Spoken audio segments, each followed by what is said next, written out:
The espresso machine in Lorenzo Vitale's private office hissed like a serpent, steam curling into the air thick with the scent of dark roast and expensive leather.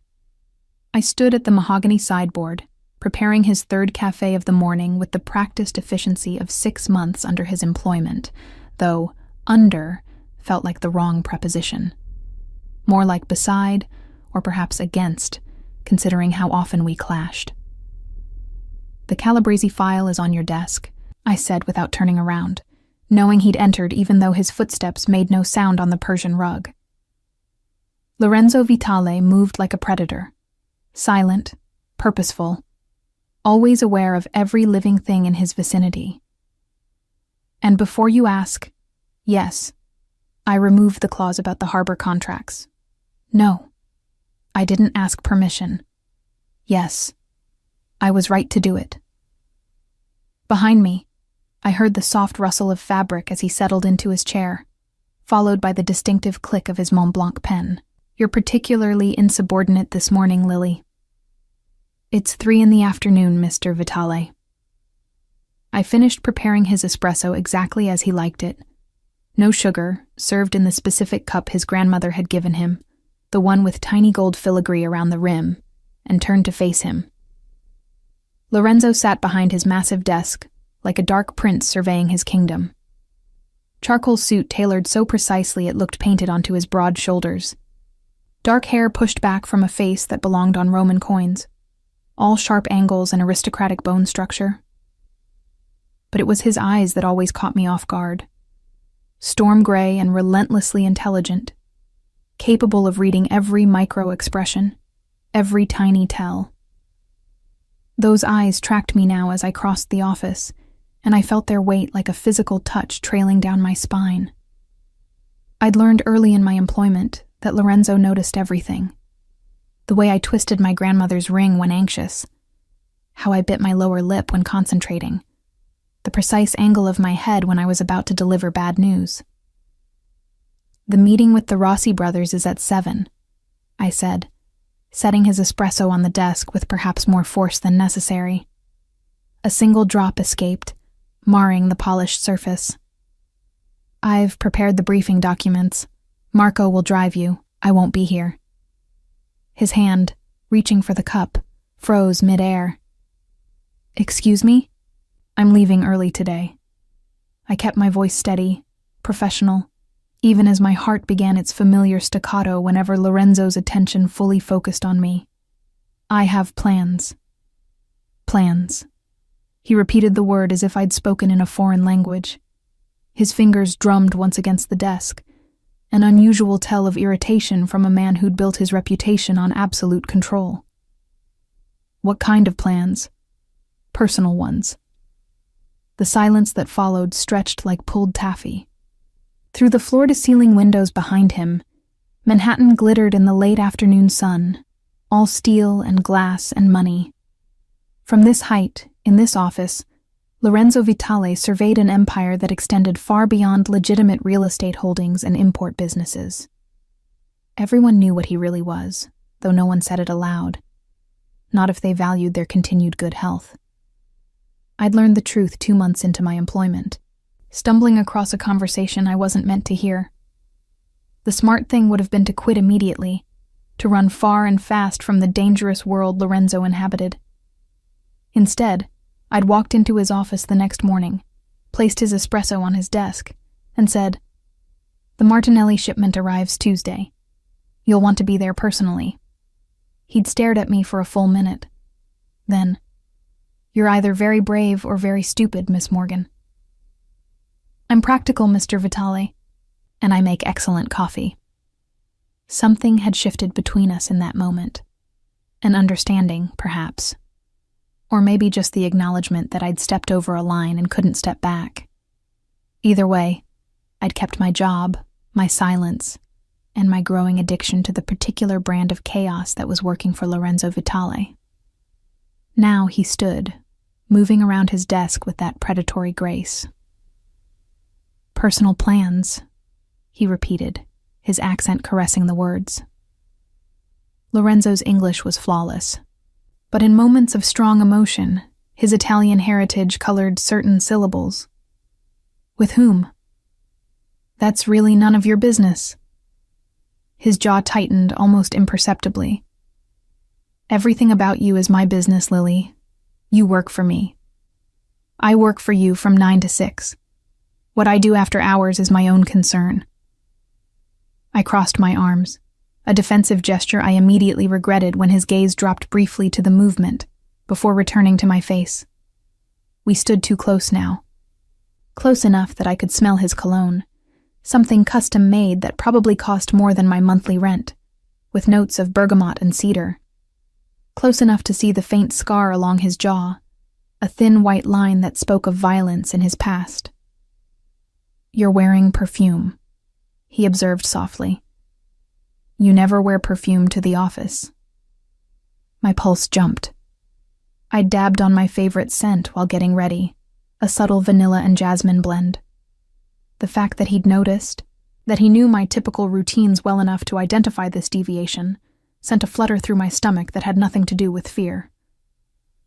Perhaps I felt like it today. His eyes narrowed slightly. And your hair? You usually wear it up. My hand moved instinctively to the loose waves falling past my shoulders. I'd spent an hour with a curling iron this morning, something I rarely bothered with for work. I have a date, Mr. Vitale. Is that acceptable to you, or do I need written permission to have a personal life? The temperature in the office seemed to drop several degrees. Lorenzo's expression didn't change. He was too controlled for that. But something dark and dangerous flickered in his storm-gray eyes. A date. His voice was silk over steel. Yes, a date. That thing where two people who aren't employer and employee go out and enjoy each other's company. I regretted the sharp tone, even as the words left my mouth. 6 months of working for Lorenzo had taught me that poking the bear was thrilling, but rarely wise. And who is this fortunate individual? His name is Tyler. We met at Sophia's birthday party last week. I grabbed my purse from where I'd left it on the side table, suddenly desperate to escape the suffocating intensity of Lorenzo's scrutiny. Now, if you'll excuse me, I need to go home and change. I made it 3 steps toward the door before his voice stopped me. Change into what exactly? Clothes, Mr. Vitale. It's generally frowned upon to go to dinner naked. His jaw muscle jumped, the only sign of his irritation. You know what I mean. I turned back, inexplicably annoyed by his questioning. 6 months of his orders, his criticisms, his occasional rare praise that felt like winning the lottery.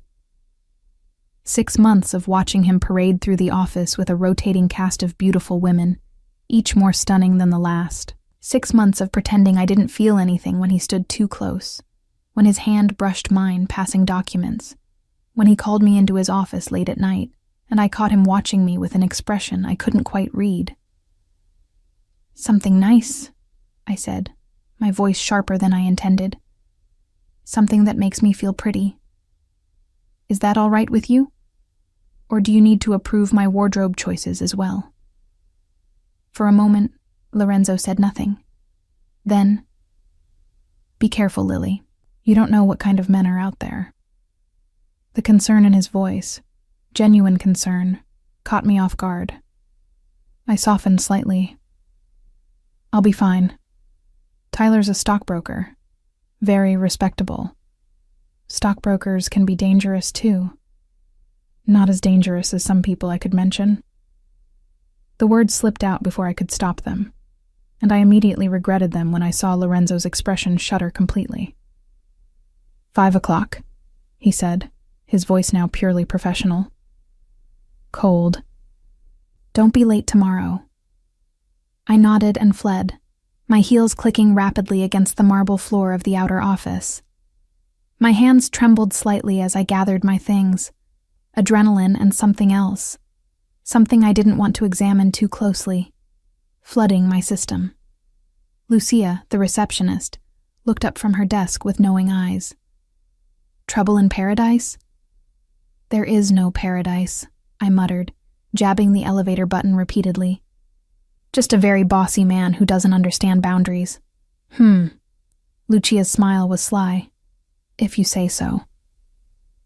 The elevator ride down 43 floors gave me time to collect myself. This was ridiculous. Lorenzo Vitale was my boss. A dangerous man. A man who lived in a world of violence and power that I wanted no part of.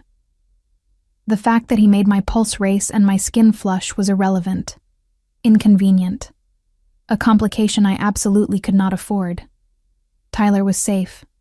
Normal. Boring. Perhaps, but boring was good. Boring meant I could sleep without worrying about men in dark suits showing up at my door. Boring meant a future that didn't involve federal investigations or rival family disputes. Boring meant not feeling like I was perpetually standing at the edge of a cliff, simultaneously terrified of falling and desperate to jump. My apartment was a modest one-bedroom in Queens, a 40-minute subway ride from Lorenzo's Fifth Avenue tower. I showered quickly, trying to wash away the lingering tension from our confrontation. The red dress hung on my closet door where I'd left it this morning, an impulse purchase I'd made last week, telling myself I deserved something pretty, even if it cost more than I should have spent. The fabric was silk, the color a deep crimson that made my skin glow. The neckline was modest, but the dress hugged every curve before flaring slightly at my knees. I'd never worn anything like it, never had a reason to. I studied myself in the full-length mirror, barely recognizing the woman staring back. With my hair in loose curls, subtle makeup highlighting my features, and the red dress transforming me into someone confident and alluring, I looked like I belonged in Lorenzo's world. Like I could walk into any 5-star restaurant and command attention. The thought made me uncomfortable and thrilled in equal measure. My phone buzzed with a text from Tyler. Running 15 min late. Meet you at Ricci's at 8? I confirmed and grabbed my clutch, trying to ignore the tight feeling in my chest. This was good. This was normal. This was what regular people did. They went on dates with nice, boring men who didn't make them feel like they were constantly playing with fire. The restaurant Tyler had chosen was upscale Italian, all dim lighting and white tablecloths.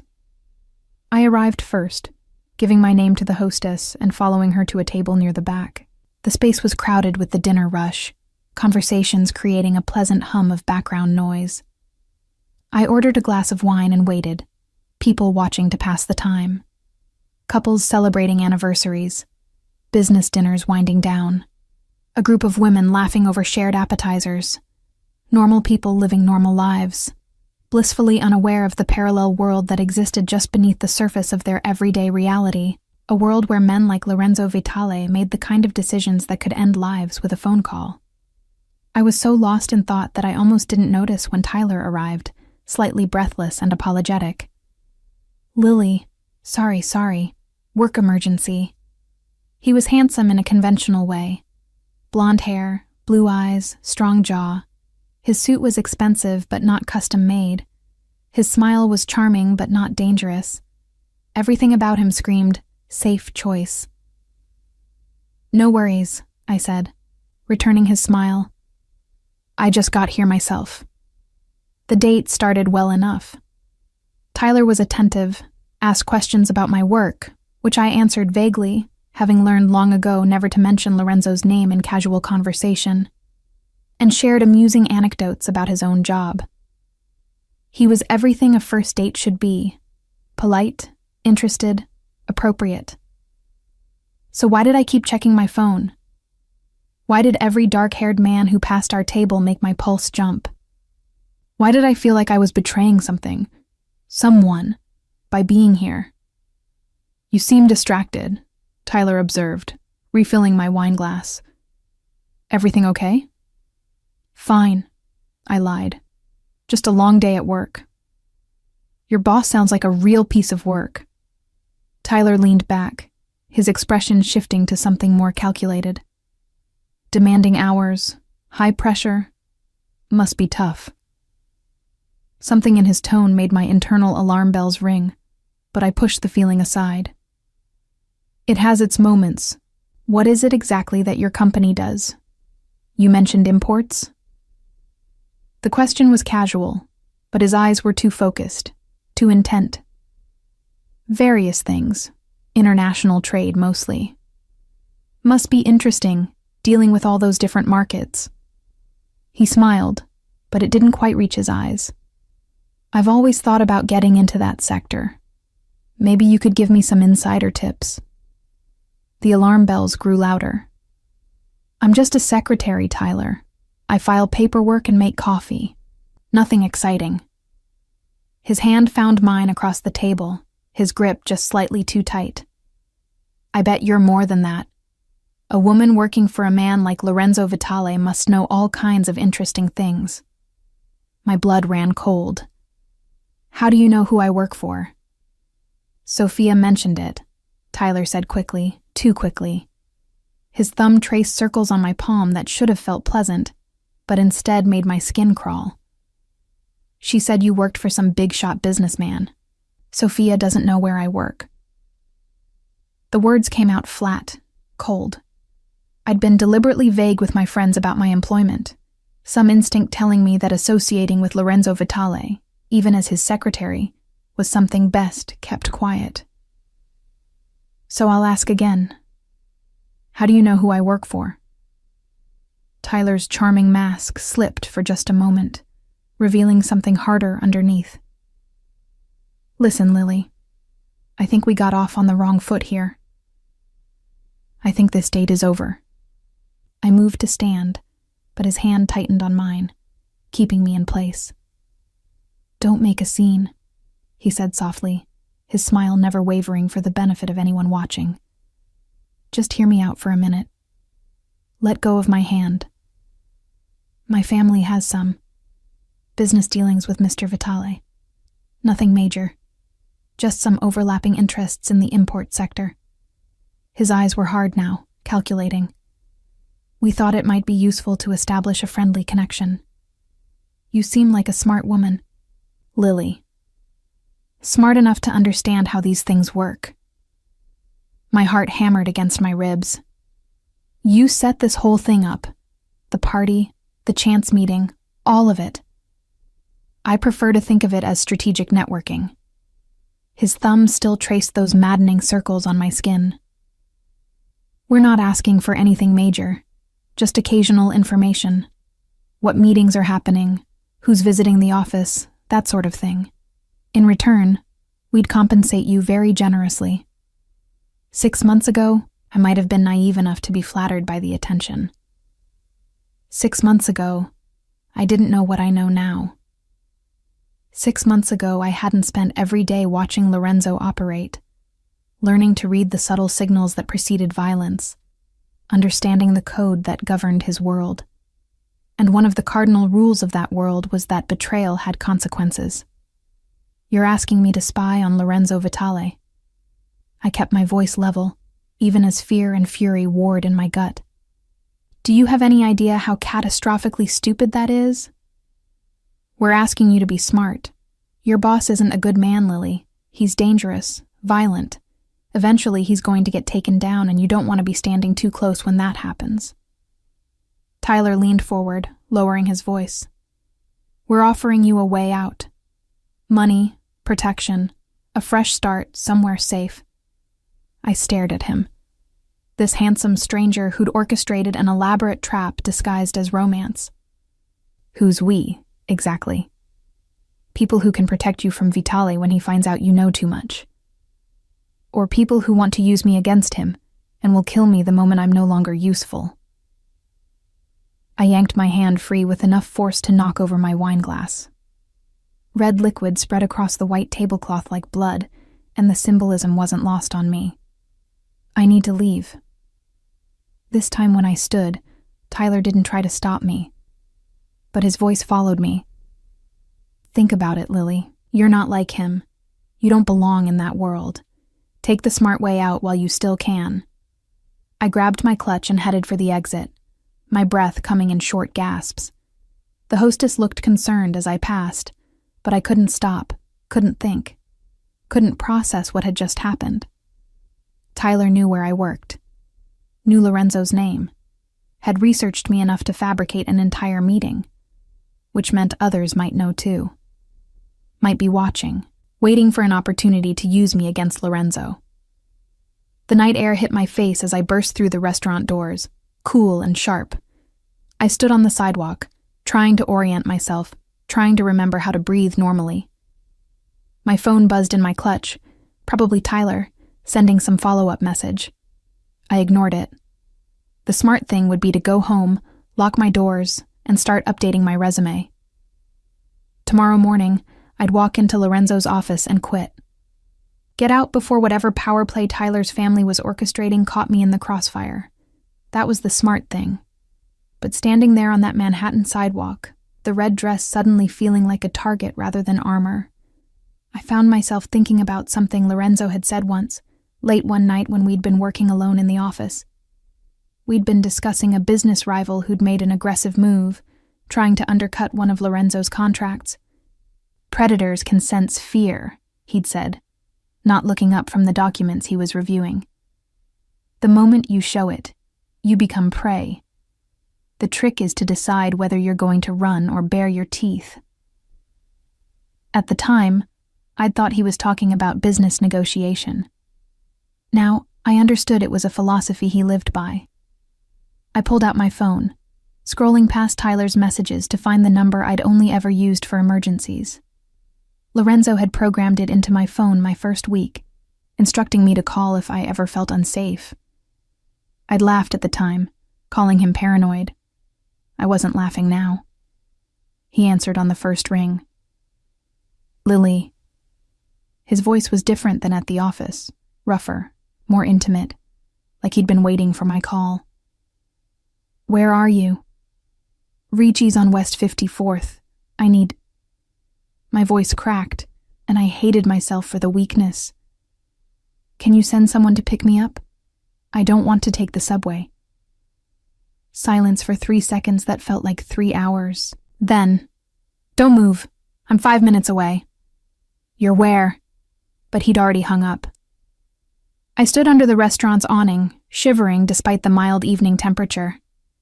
5 minutes later, a sleek black Mercedes pulled up to the curb. The driver's window lowered, revealing not one of Lorenzo's usual drivers, but the man himself. He wore the same charcoal suit from earlier, though he'd loosened his tie and undone the top button of his shirt. His hair was slightly disheveled, like he'd been running his hands through it. And his expression, when his gray eyes found mine, was absolutely murderous. Get in the car, Lily. I obeyed, sliding into the passenger seat. The leather was warm, and the interior smelled like his cologne.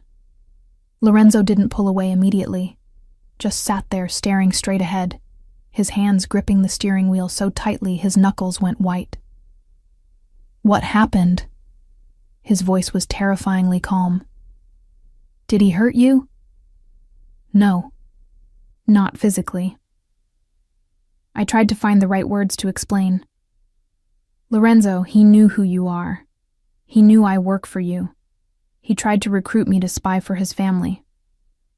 Lorenzo's jaw muscle jumped. What family? He didn't say exactly. Just said they had overlapping business interests with you in the import sector. Tyler what? His eyes cut to mine. What's his last name? I don't know. We met at Sophia's party, or at least I thought we did. The pieces were clicking into place, each one more damning than the last. It was all staged, wasn't it? He targeted me specifically. Lorenzo was quiet for a moment, processing. Then, Tyler Monroe, early 30s, blonde, works at Castellani Financial. How did you... Because I've been watching him watch you for 2 weeks. He finally released the steering wheel, turning to face me fully. His father is Vincent Monroe. They run the waterfront unions, been trying to muscle into my shipping operations for months. My stomach dropped. You knew? You knew someone was watching me and you didn't tell me? I had someone watching him watch you. You were never in danger, Lily. Until I went on a date with him. Which is why I was 3 tables away all evening, waiting for him to show his hand. Lorenzo's voice dropped lower. Did you really think I'd let you walk into a restaurant with a stranger without knowing exactly who he was and what he wanted? I stared at him, torn between fury at his presumption and a traitorous relief that he'd been there. You followed me. I protected you. There's a difference. You had no right. I have every right. He leaned closer, and suddenly the car felt very small. You work for me, Lily. You're part of my organization. That makes you my responsibility. I'm not a possession you can track like a FedEx package. No, you're a liability. The words exploded out of him with uncharacteristic lack of control. You walk around in red dresses looking like that, attracting attention from every man in a 50-mile radius, completely oblivious to the fact that you're a walking target for anyone who wants to get to me. The silence that followed was deafening. Lorenzo looked like he wanted to snatch the words back, his expression shifting from angry to carefully blank in the span of a heartbeat. But it was too late. They hung between us, impossible to ignore. Looking like what? I asked softly. His jaw tightened. Lily? No, you said looking like that. Like what, exactly? Like you know exactly the effect you have. He pulled back, putting distance between us, his control reasserting itself. Like you're trying to drive every man who sees you completely insane. My heart was doing strange things in my chest, racing and stuttering and forgetting how to beat normally. And are you? Insane? Lorenzo didn't answer for a long moment. Then, instead of responding, he started the car and pulled into traffic with perhaps more aggression than necessary. We drove in loaded silence through Manhattan, the city lights streaking past the windows. I should have been processing the danger I'd just escaped, Tyler's proposition, the implications of rival families taking an interest in me. Instead, all I could think about was the way Lorenzo's hands gripped the steering wheel, the muscle jumping in his jaw, the careful way he was not looking at me. Where are we going? I finally asked when I realized we were heading uptown, away from Queens. My place. We need to talk, and I don't trust your apartment's security. My apartment is fine. Your apartment has locks a teenager could pick, and neighbors who wouldn't notice if someone carried you out screaming. He took a sharp turn. You're staying with me tonight. Tomorrow, we'll discuss permanent arrangements. Permanent arrangements? I twisted in my seat to face him. Lorenzo, I'm not moving into your penthouse just because one guy tried to recruit me. One guy from a family that now knows you're close to me. One guy who will absolutely try again, or send someone else to try. One guy who demonstrated very clearly that you are no longer safe living alone in a neighborhood with minimal security. He had a point, much as I hated to admit it. Tyler knew where I lived, probably knew my routines. The thought of going back to my apartment, of lying in bed wondering if every sound was someone breaking in, made my skin crawl. Just for tonight, I conceded. Then we figure out a real solution. We'll see. His building was one of those exclusive high-rises where the doorman knew you by name, and the elevator required a keycard. We rode up to the top floor in silence, the tension between us thick enough to cut. I'd never been to Lorenzo's home, had never imagined I would be. It felt strangely intimate, crossing this threshold from professional to personal. The penthouse was exactly what I'd expected and nothing like it at the same time. Sleek modern furniture, floor-to-ceiling windows offering a view that probably cost more than my parents' house. Kitchen full of professional-grade appliances that looked barely used.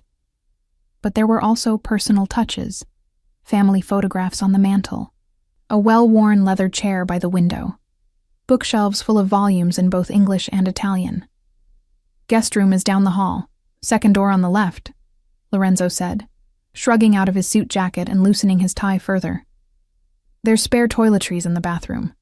I'll have someone bring clothes from your apartment tomorrow.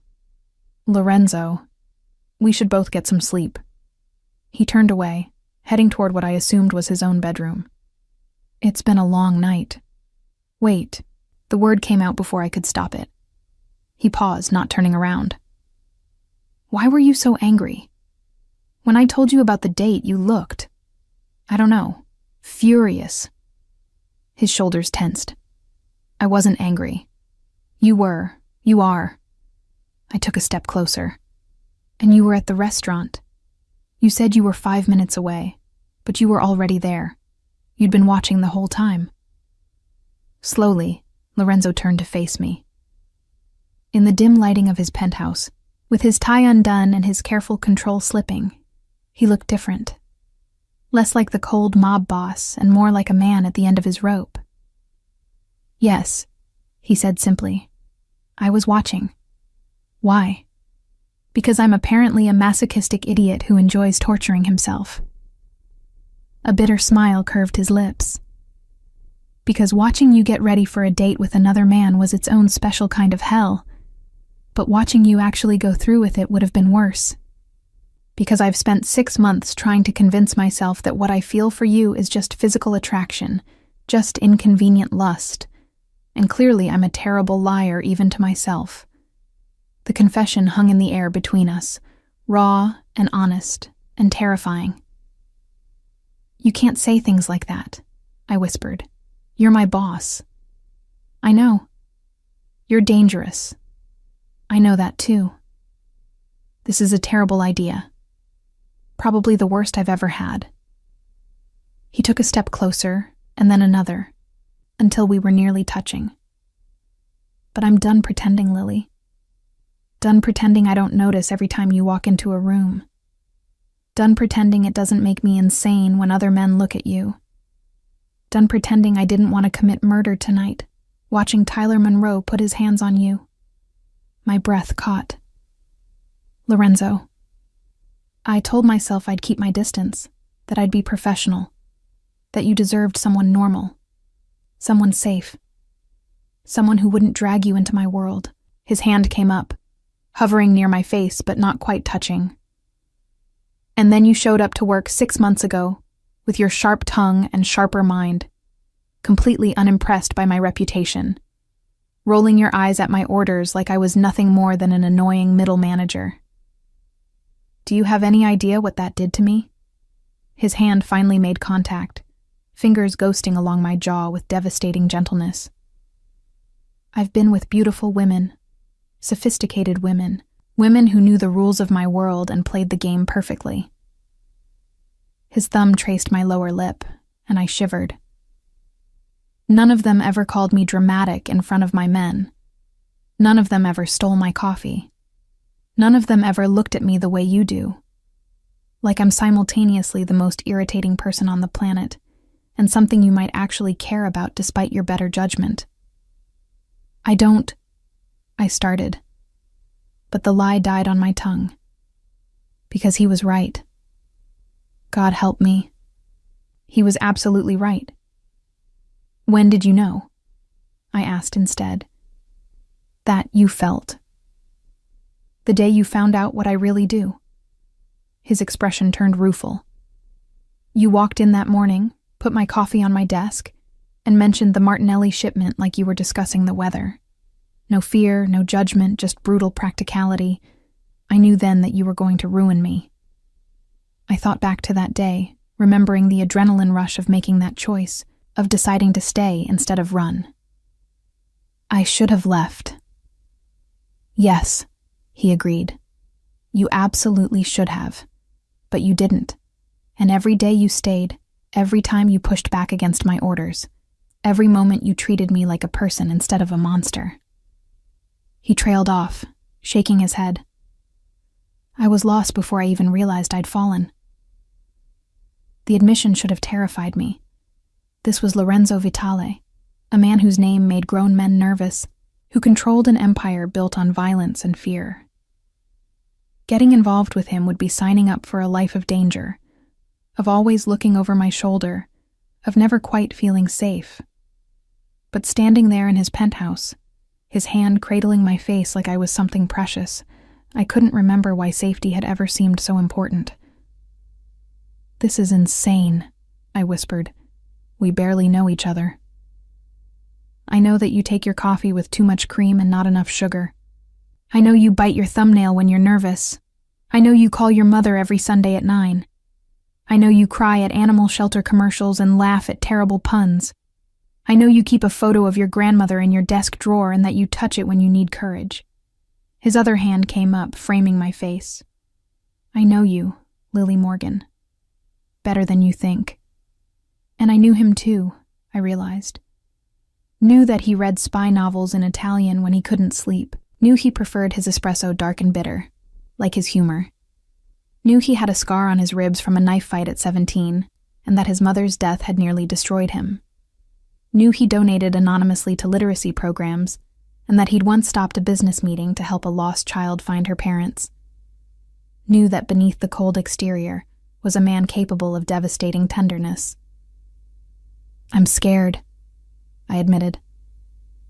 You should be. This isn't some fairy tale, Lily. My life is dangerous. My enemies are ruthless.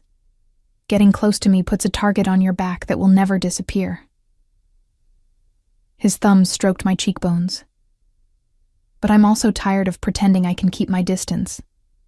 Tired of watching you from across the office and imagining what it would be like to touch you, to kiss you, to hear you say my name without that professional distance in your voice. Lorenzo, I breathed, and his eyes darkened. Like that, he said roughly. Exactly like that. The first kiss was gentle, questioning. His lips barely brushed mine, giving me every opportunity to pull away. When I didn't, when I leaned in instead, the tenderness shattered. His hand slid into my hair, tilting my head for better access as he kissed me like a man starving. Like 6 months of restraint had finally broken. I gripped his shirt, pulling him closer, drowning in the taste of him.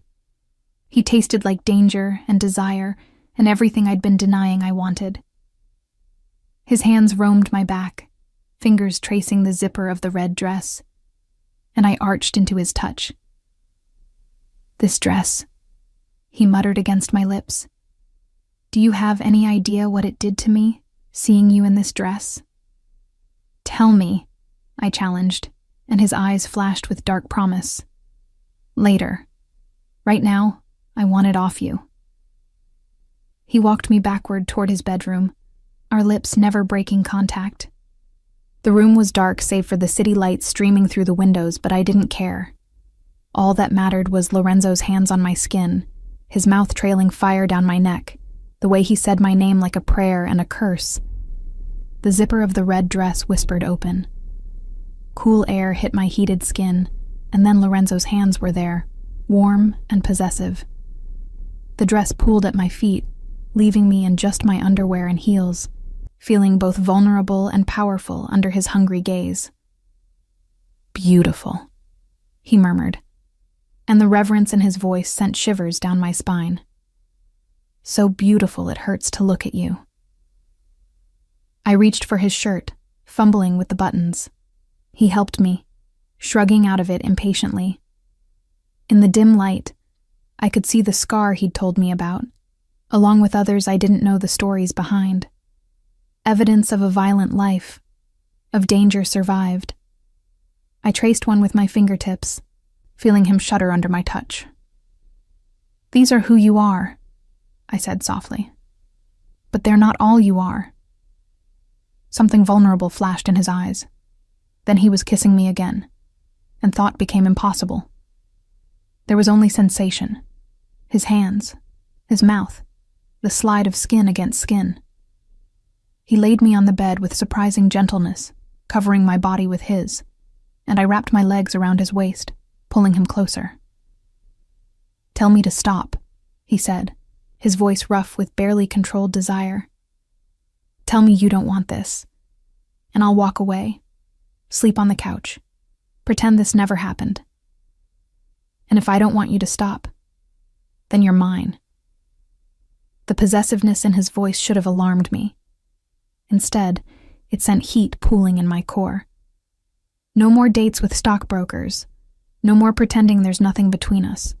Mine, Lily. In every way that matters. Yours, I agreed, and he groaned, his control finally shattering completely. What followed was everything I'd imagined and nothing like it. Lorenzo was demanding but attentive, rough but careful, taking what he wanted while making sure I took what I needed. He learned my body, like he learned everything. With focused intensity, memorizing every reaction, every sound I made. And when I finally shattered in his arms, he swallowed my cries with his kiss, following me over the edge with my name on his lips. Afterward, we lay tangled in his sheets, my head on his chest, his fingers tracing absent patterns on my shoulder. The city glittered beyond the windows, but inside his bedroom, the world felt impossibly small and safe. "What happens now?" I asked quietly. Lorenzo was silent for a moment. "Now, everything changes. You move in here. Security detail 24/7. No more subway. No more late nights alone at your apartment. You stay close where I can protect you." That sounds like a gilded cage. It's the reality of being with me. His arms tightened around me. "I won't apologize for keeping you safe." I should have protested, should have insisted on maintaining my independence. But Tyler's cold proposition was still fresh in my mind, a reminder that I'd stepped into Lorenzo's world whether I wanted to or not. The only question was whether I'd face the dangers alone, or with his protection. "What about work?" I asked. "I can't very well be your secretary and your whatever this is." "Girlfriend," he supplied. "You're my girlfriend now, and you'll keep your job if you want it. I like having you close. Though I may need to hire a second secretary to actually handle the filing, since I plan to spend a lot of time distracting you." Despite everything, I smiled against his chest. "Very professional." I'm a lot of things to Soro. Professional isn't always one of them. The Italian endearment sent a flutter through my stomach. What does that mean? Treasure. Because that's what you are. Rare and precious and worth protecting. He pressed a kiss to the top of my head. "Get some sleep. Tomorrow we have a lot to discuss, and I need to handle the Monroe situation." The reminder of Tyler sent a chill through me. "What are you going to do to him?" "Nothing permanent," Lorenzo assured me. "Just make it very clear that you're under my protection, and any future attempts to use you against me will have severe consequences." "Lorenzo." "Shh. This is how my world works, Lily. Actions have consequences. He tried to use you. Now he pays the price." His voice was steel wrapped in silk. "But because you're asking me to show restraint, I will. This time. For you." It should have bothered me more. The casual way he discussed threatening people. But exhaustion was pulling me under, and Lorenzo's heartbeat beneath my ear was steady and reassuring. In his arms, in his bed, I felt safer than I had in months.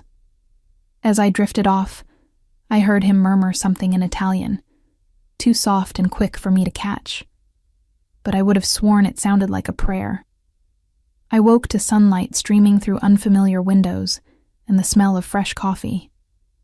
For a moment, I was disoriented. This wasn't my cramped queen's apartment.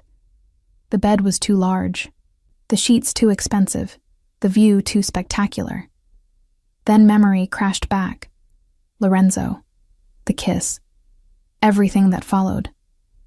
I sat up, clutching the sheet to my chest, and spotted a note on the pillow beside me, written in Lorenzo's elegant script. Had to handle business. Coffee's in the kitchen. Don't even think about leaving this apartment without security. El Bossy even in love notes. Some things never changed. I found one of his shirts, white dress shirt that fell to mid-thigh on me, and padded out to the kitchen. True to his word, fresh coffee waited in an expensive machine that probably cost more than my car. As I poured a cup, I caught sight of my reflection in the window. Barefoot, wearing Lorenzo Vitale's shirt, hair wild from his hands, lips still swollen from his kisses. I looked thoroughly debauched. I looked happy.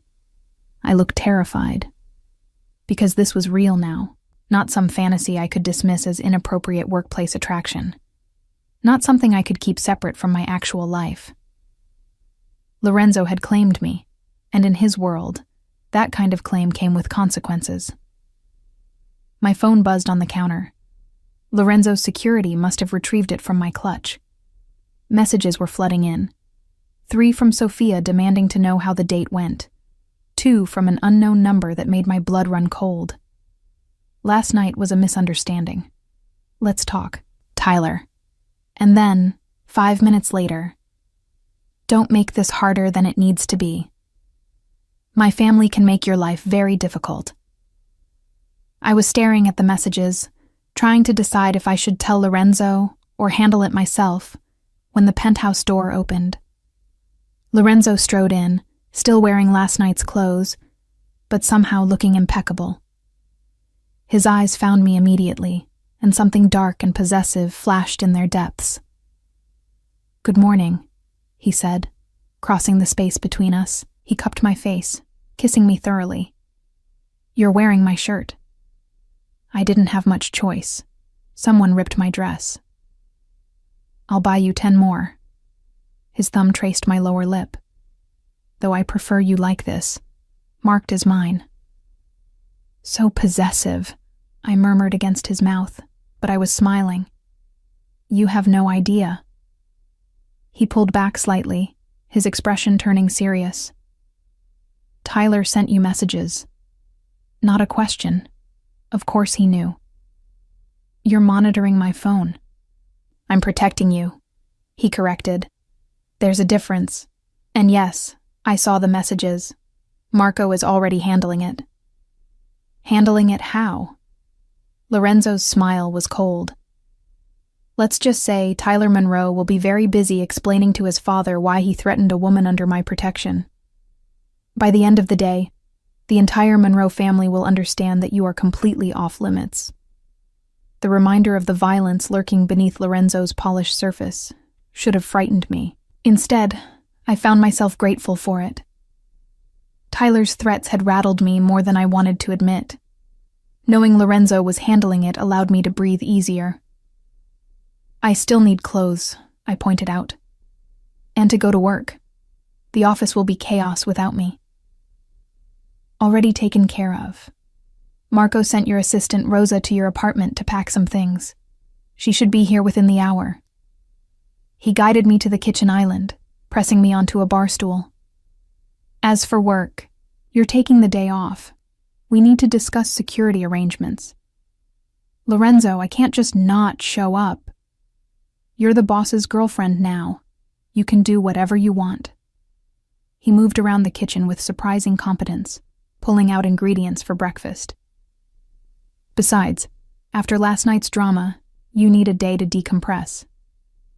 I watched him crack eggs into a bowl, trying to reconcile this domestic version of Lorenzo with the cold mob boss I'd worked for. "You cook?" My mother insisted all her children learn.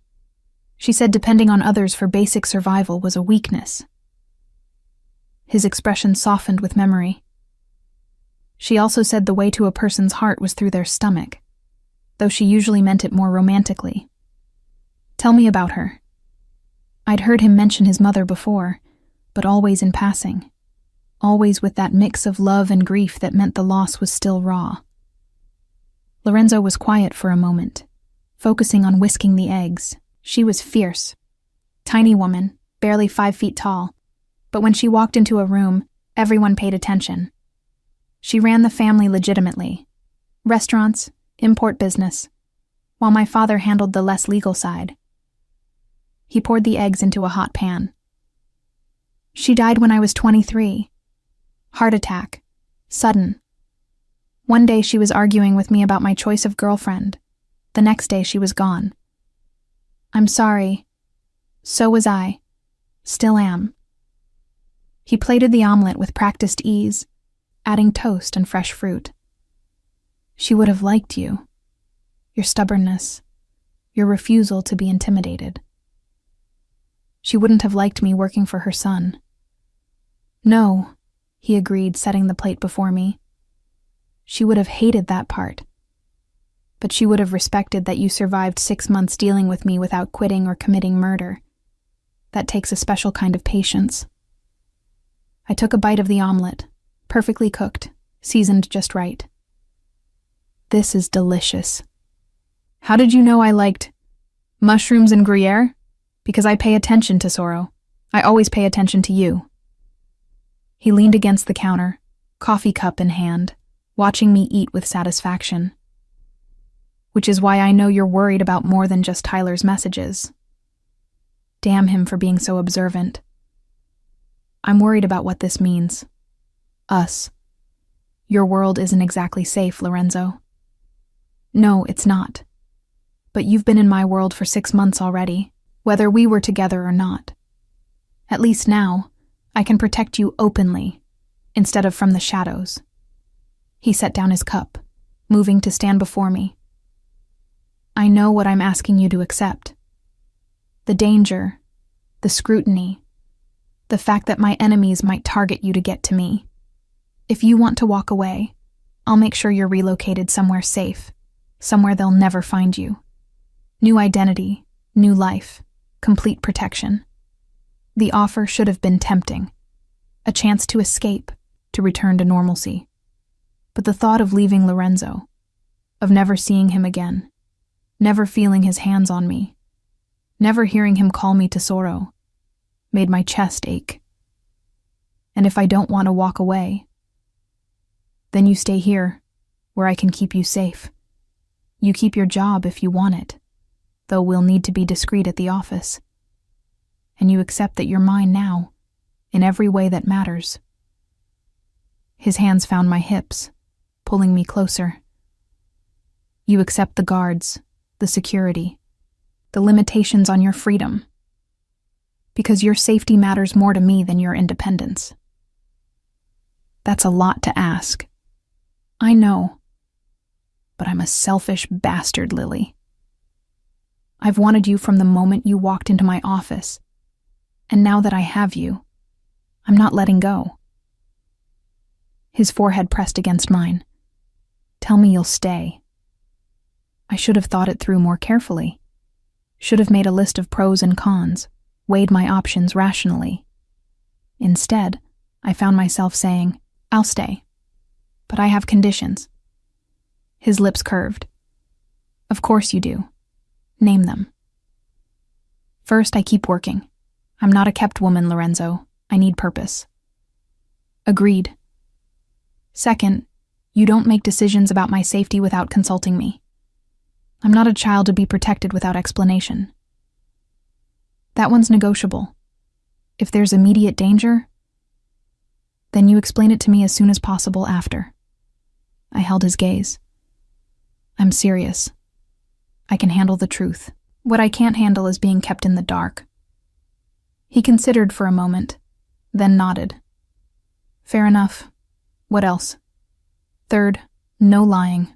About anything. I'd rather deal with a hard truth than a comfortable lie. I can work with that. His hand slid up my sides. Any other demands? Just one. I tangled my fingers in his hair, pulling him closer. You have to remember that I'm with you, because I want to be, not because I'm afraid to leave. The moment this becomes a cage instead of a choice, I'm gone. Something vulnerable flashed in his eyes. I can't promise you'll always feel free. My world has constraints that aren't negotiable, but I can promise I'll never trap you deliberately. If you want to leave, I won't stop you. Liar, I said softly. You'd hunt me to the ends of the earth. Probably, he admitted, but I'd make sure you chose to come back willingly. Before I could respond, his phone buzzed. He glanced at it, his expression darkening. Marco, the Monroe situation has escalated. Escalated how? Lorenzo's jaw tightened. Vincent Monroe has requested a meeting, tonight. He wants to discuss mutual interests and the misunderstanding with his son. He looked at me, calculating. He's going to try to smooth things over, offer compensation for Tyler's behavior. And you're going to refuse. I'm going to make it very clear that any further contact with you will result in war." His voice was cold, detached, the mob boss firmly back in place. "Then I'm going to ensure the Monroe family understands that targeting you was the biggest mistake they've ever made." A knock at the door interrupted us. Lorenzo tensed, one hand moving to the small of his back, where I knew he kept a gun. But then he relaxed. "That'll be Rosa with your things." He wasn't wrong. His assistant appeared with 2 large suitcases and several shopping bags. "Miss Morgan," she greeted me with a knowing smile. "I hope I packed everything you might need. If anything's missing, just let me know." "Thank you, Rosa." I tried not to feel awkward about the fact that she'd just seen me in Lorenzo's shirt, clearly having spent the night. But she seemed completely unbothered, as if her boss starting a relationship with his secretary was the most normal thing in the world. After she left, I took the bags to the guest room to change, trying to ignore the fact that Lorenzo followed me, leaning against the doorframe and watching me with dark, hungry eyes. "You're very distracting," I told him, pulling out jeans and a soft sweater. "That's the idea." He crossed the room, spinning me to face him. "You're not sleeping in the guest room anymore." "Lorenzo." "You're mine now, Lily. That means you sleep in my bed, wake up in my arms. Let me know you're safe every night." His hands framed my face. "I need that. Need you close." The vulnerability in his admission undid me. "Okay. But you have to promise not to hog the covers." He smiled, that rare, genuine smile that transformed his face. "I promise nothing. I'm Italian. We're territorial about everything, including blankets." The rest of the day passed in a strange bubble of domesticity. Lorenzo worked from home, taking calls in his study while I explored the penthouse and tried to wrap my head around my new reality. Every so often, he'd emerge to check on me, pulling me into kisses that left me breathless. As evening approached, his mood shifted. The meeting with Vincent Monroe was scheduled for 9 at one of Lorenzo's restaurants, neutral territory with plenty of security.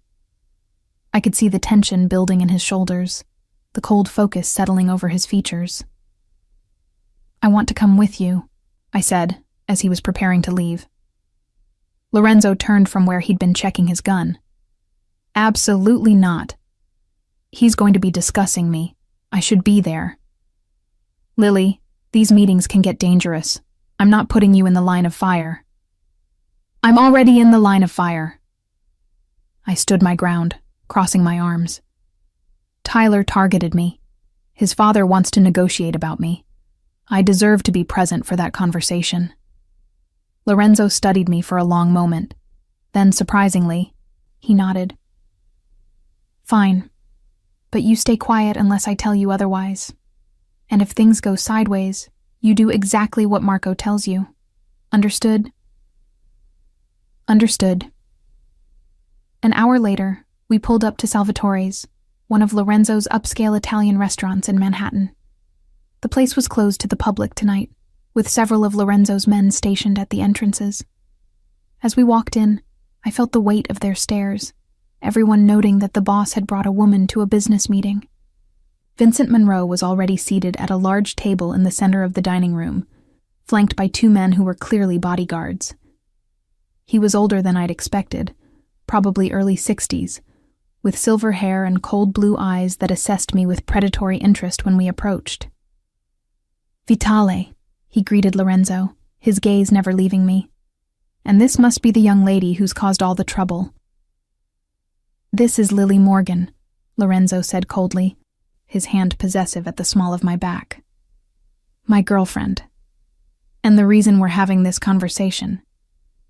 Vincent's smile didn't reach his eyes. "Your son made a serious error in judgment. Tyler was trying to establish a business relationship. Perhaps his methods were overly aggressive, but his intentions were purely professional. His intentions were to recruit my girlfriend to spy on me." Lorenzo's voice was silk over steel. "That's not business, Vincent. That's an act of war. Now let's not be hasty. Let me be very clear. Lorenzo leaned forward slightly. Miss Morgan is under my protection. Any further attempts to contact her, to use her, to even look at her wrong, will result in consequences. Severe consequences. Vincent's jaw tightened. You're being unreasonable. It was a simple misunderstanding. There's no misunderstanding. Your family tried to use her against me. That's unforgivable.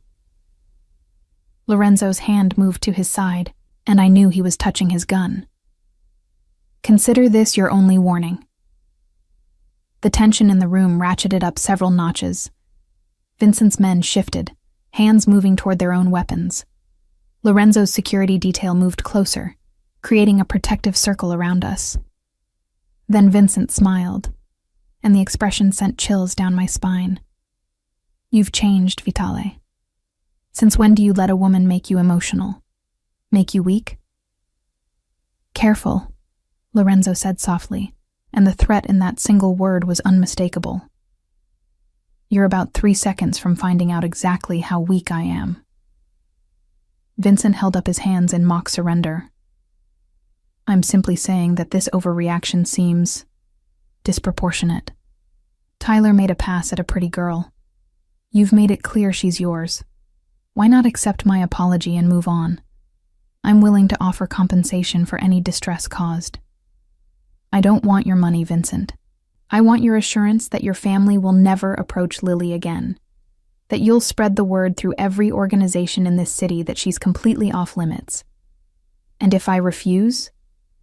Lorenzo's smile was terrifying.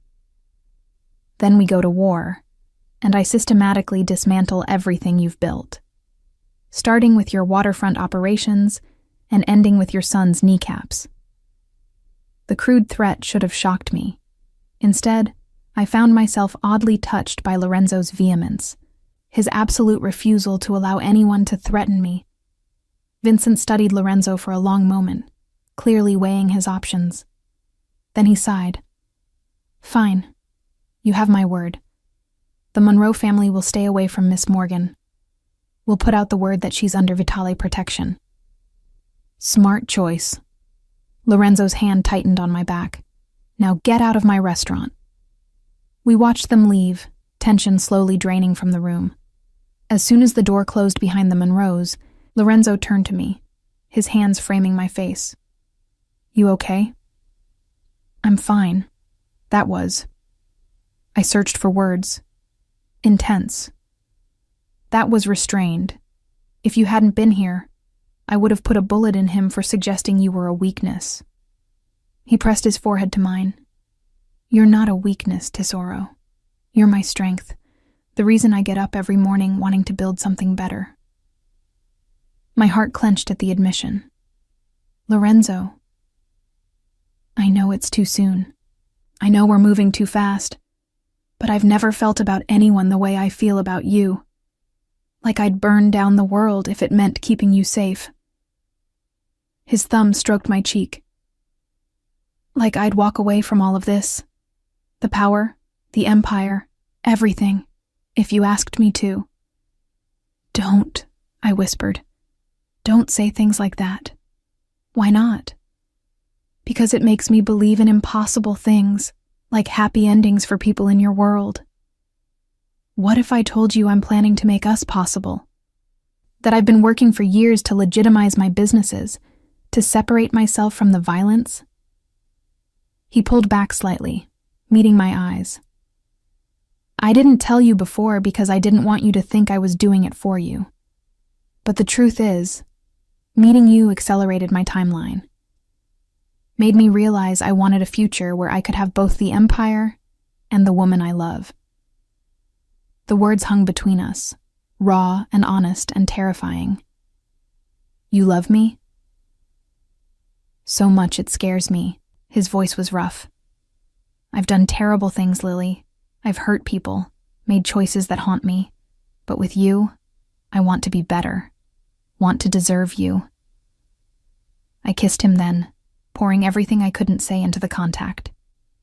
When we finally broke apart, Both breathing hard, I whispered, "Take me home." "With pleasure." The drive back to the penthouse was charged with tension. Lorenzo's hand stayed on my thigh, possessive and warm. Every so often, he'd glance at me with dark eyes that promised exactly what would happen when we were alone. As soon as we were inside, he pressed me against the door, his mouth finding mine with desperate hunger. I wrapped my legs around his waist as he carried me to the bedroom, our clothes leaving a trail behind us. "Mine," he growled against my throat, and I gasped as his teeth scraped sensitive skin. "Yours," I agreed, and he groaned, lifting me onto the bed with surprising gentleness despite the urgency between us. What followed was different from the first time. Slower, more deliberate. Lorenzo took his time learning my body, discovering what made me gasp, what made me moan. And when he finally joined our bodies, it felt like something shifting into place, two pieces of a puzzle that had always been meant to fit together. Later, as we lay tangled in sweaty sheets, his fingers tracing lazy patterns on my skin, I asked the question that had been haunting me since the restaurant. What happens if Vincent doesn't keep his word? Lorenzo's hand stilled. Then I keep mine. War. How many people would die? Too many. His voice was heavy. Which is why I made the threat credible enough that he'll respect it. Vincent Monroe is a businessman first. He'll weigh the cost of pursuing you against the cost of war with me, and he'll realize it's not worth it. And if he doesn't? And then I protect what's mine, whatever the cost. He rolled to face me, his expression serious. "I won't lie to you, Lily. My world is violent. People die. Lines get crossed. If you stay with me, you'll see things, hear things, know things that you can't unknow. Are you sure you can handle that?" I thought about Tyler's cold proposition, Vincent's predatory assessment, the casual way they'd discussed using me as a pawn. Lorenzo's world might be violent, but at least he was honest about it. At least he valued me as more than a tool. "I'm sure," I said finally, "but I need you to promise me something. Anything. Don't let it consume you. The violence, the power, the need for control. Don't lose yourself in it so completely that there's nothing left of the man I fell for." Something vulnerable flashed in his eyes. "You fell for me?" Somewhere between you being insufferably bossy and surprisingly gentle, yes, I fell. I touched his face, feeling the scratch of stubble under my palm. Probably the most dangerous thing I've ever done. Definitely the most dangerous thing you've ever done. His smile was self-deprecating. "But I promise I'll try to stay human for you. Try to remember there's more to life than power plays and territory wars. That's all I ask." We fell asleep like that, wrapped around each other, the city lights painting patterns on the walls, and for the first time since moving to New York, I felt like I'd found home. Not a place, but a person. The next morning, we established a new routine. Lorenzo made coffee while I showered. We had breakfast together before heading to the office in his car, Marco driving while we reviewed the day's schedule. At work, we maintained professional distance, though I caught him watching me more than once with heated eyes that promised later. It should have been awkward, this transition from boss and secretary to lovers. But somehow it worked. The banter between us took on new layers. The casual touches became loaded with promise. And when we were alone in his office, he'd pull me onto his lap and kiss me until we both forgot why maintaining professional boundaries mattered. "We're terrible at discretion," I said one afternoon, adjusting my blouse after a particularly intense makeout session on his desk. "I don't care." Lorenzo straightened his tie, looking thoroughly satisfied. "Let them talk. Let everyone know you're mine." So possessive. You love it. I couldn't argue with that. A week passed in blissful routine. No more threats from the Monroes. No more late-night danger. Just work during the day and Lorenzo's bed at night. I let myself believe that maybe, just maybe, we could make this work, that love could survive in his dark world. Then everything changed. I was in Lorenzo's office, organizing files, when Marco burst in without knocking. His face was grim. "Boss, we have a problem." Lorenzo looked up from his laptop. "What kind of problem?" "Vincent Monroe is dead, shot outside his home 2 hours ago." Marco's gaze flicked to me. "And someone's leaking rumors that we ordered the hit." The color drained from Lorenzo's face. "What?" "It wasn't us, right?" I asked, though I already knew the answer. Lorenzo had been with me all night, all morning. There was no way. Of course it wasn't us. Lorenzo was already moving, grabbing his phone. "But someone wants us to take the fall. Marco, get our lawyers on standby and find out who's spreading these rumors." "There's more," Marco said grimly. "Tyler Monroe is calling for revenge. He's rallying the other families, saying you broke the peace agreement, saying you killed his father in cold blood." Lorenzo's jaw tightened.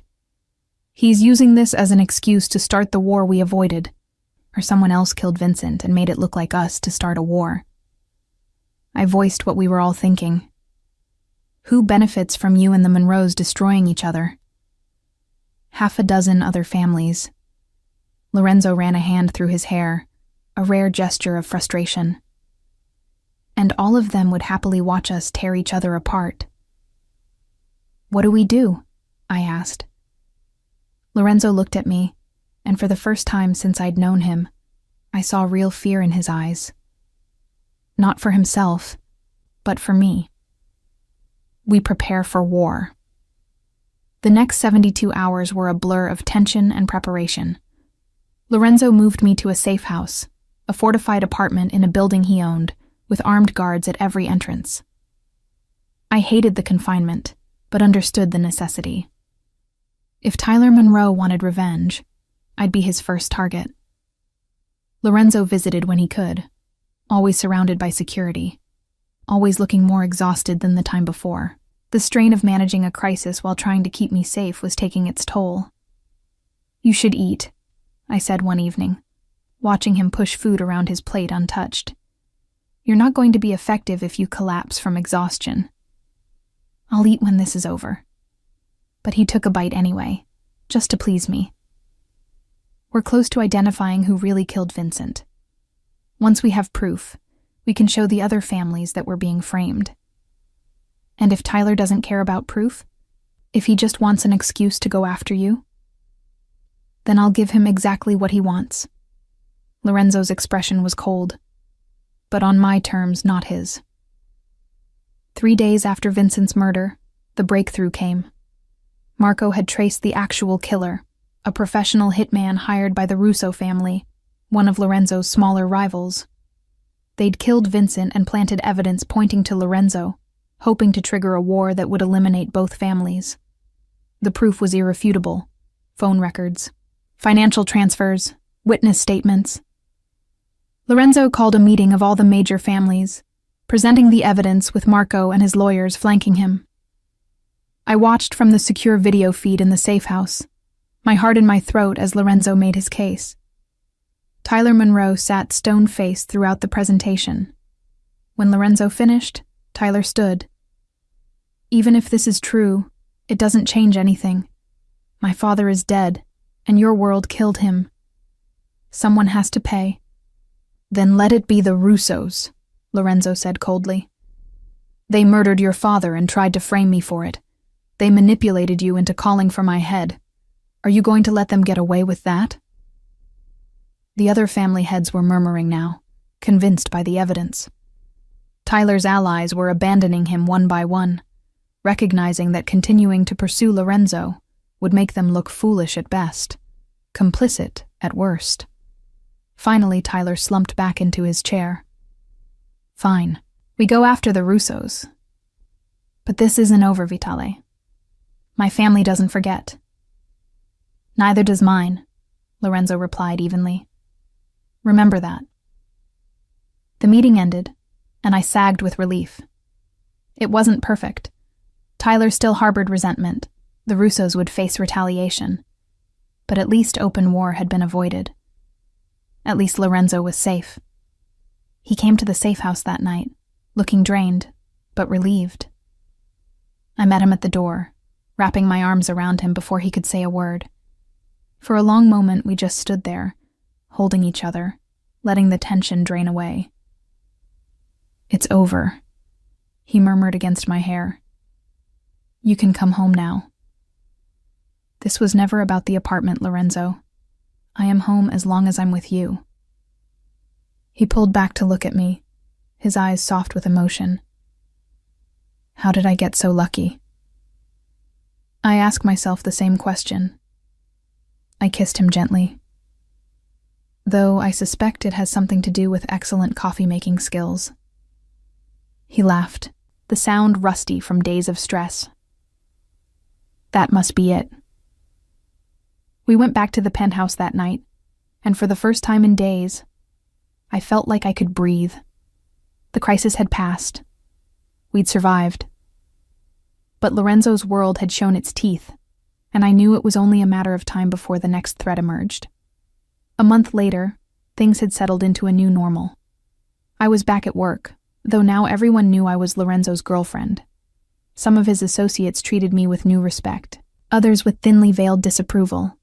I didn't care. I had Lorenzo, had meaningful work, had a life that felt purposeful despite its dangers. We were in his office one afternoon when I made the decision that had been building for weeks. I want to learn. Lorenzo looked up from his paperwork. Learn what? Your world. How it works, who the players are, what the rules are. I leaned against his desk. If I'm going to be with you, I need to understand the chessboard. Need to see the moves before they happen. He studied me for a long moment. It's not too late to walk away, you know. To choose the safe, normal life. I'm choosing you. That's my normal now. I held his gaze steadily. Teach me. And so he did. Over the following months, Lorenzo educated me in the Byzantine politics of his world. I learned which families could be trusted, which were rivals, which were merely waiting for an opportunity to strike. I learned to read the subtle signals in meetings, to understand the weight of certain words and gestures. It was like learning a new language, one where silence sometimes spoke louder than words, and where respect was currency, as valuable as money. Lorenzo was a patient teacher, never talking down to me, always treating my questions seriously. And slowly, I stopped being just his girlfriend who needed protection.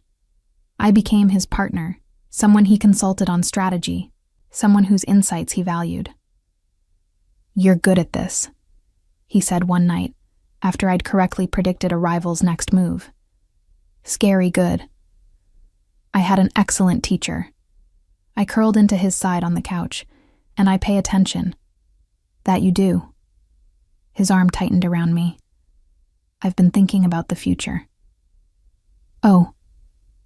About what happens when I'm ready to step back from the more dangerous aspects of my business. About who could run things in a way that maintains our power, but reduces the violence. He looked down at me. About whether you'd ever consider being more than just my girlfriend. My heart stuttered. Lorenzo. I'm not proposing, not yet. His thumb stroked my shoulder.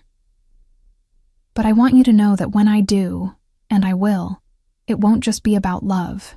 It'll be about partnership, about building something together that's stronger than either of us alone. That sounds like a Mafia marriage proposal. Because it is. He turned me to face him. In my world, marriage is as much about alliance and partnership as it is about love. I want all of that with you, Lily. Want to bind our lives together in every way that matters. I should have been scared by the intensity of his declaration.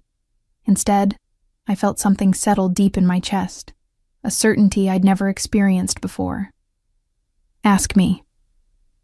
Not yet. He kissed me softly. When I propose, it'll be perfect. A moment worthy of the woman who changed my life by being impossible to ignore and even harder to resist. 6 months after that first night in the red dress, Lorenzo took me back to Ricci's restaurant, the scene of our first date disaster. But this time, the entire place was closed to everyone but us. Candles lit every surface. A string quartet played softly in the corner. And when Lorenzo knelt beside my chair, a velvet box in his hand, I knew this was the perfect moment he'd promised.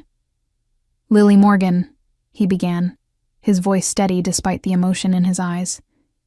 "You walked into my life in sensible shoes and a cheap suit, completely unimpressed by everything I'd built. You called me dramatic. You stole my coffee. You made me laugh when I'd forgotten I still could. And somewhere between your eye rolls and sharp comebacks, I fell completely, irrevocably in love with you." Tears were already streaming down my face. "I can't promise you safety. My world is too dangerous for that. I can't promise you simplicity. My life is too complicated." His thumb stroked my hand. "But I can promise you everything I have. My heart, my loyalty, my protection, my partnership in building something better than what came before. Marry me, Tesoro. Be my wife, my partner, my everything." "Yes," I managed through tears. "Yes, you impossible, bossy, wonderful man. Yes." He slid the ring onto my finger, a stunning emerald-cut diamond flanked by smaller stones, elegant and somehow perfect. Then he stood, pulling me into his arms and kissing me as the quartet swelled into something triumphant.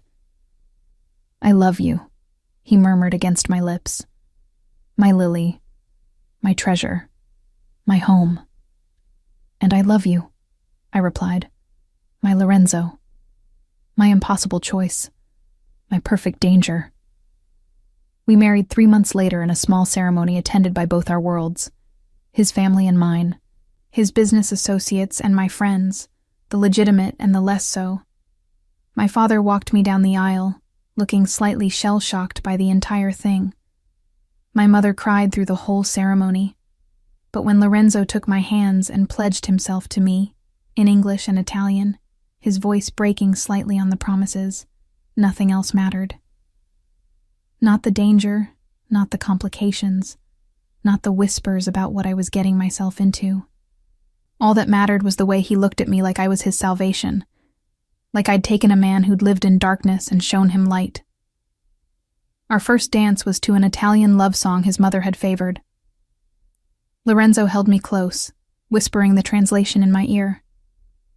"You are my sun, my moon, my stars. Without you, I am lost in darkness." "Good thing I'm here to light the way then," I teased, and he laughed, spinning me around the dance floor. Later, as we left for our honeymoon, a month in Italy visiting Lorenzo's family estates, I looked back at the reception, at the unlikely collection of people celebrating our union, at the life I'd stumbled into by sending one accidental text message to the wrong number. "Any regrets?" Lorenzo asked, following my gaze. I turned to face him, this dangerous, powerful, surprisingly tender man who'd claimed my heart without permission and protected it fiercely ever since. Only that I didn't wear the red dress more often. Clearly, it has magical powers. That dress nearly killed me. His hands found my waist, pulling me close. "Watching you walk out in it, knowing you were getting ready for another man. I wanted to lock you in my penthouse and never let you leave. So possessive. Always." He kissed me thoroughly, ignoring the cheers from the remaining guests. "But you love it." "I love you," I corrected. "The possessiveness is just a bonus. Where are you going in that dress?" He'd demanded 6 months ago, jealousy and desire warring in his voice. Now I finally had the answer, exactly where I was meant to be. Home.